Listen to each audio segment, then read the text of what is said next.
Makanya kan secara umum nggak ada perhiasan yang diharamkan buat perempuan. Ada perhiasan yang diharamkan buat perempuan. Laki-laki nggak boleh pakai emas, tapi perempuan itu bebas. Ada baju yang diharamkan untuk perempuan? Enggak, Bu. Ada, Bu, baju yang diharamkan buat perempuan.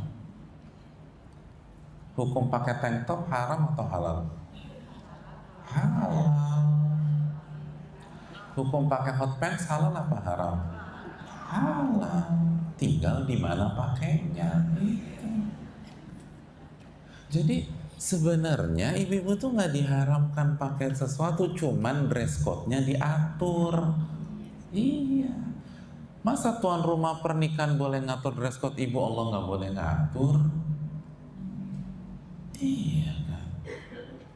Ibu datang ke pernikahan temen,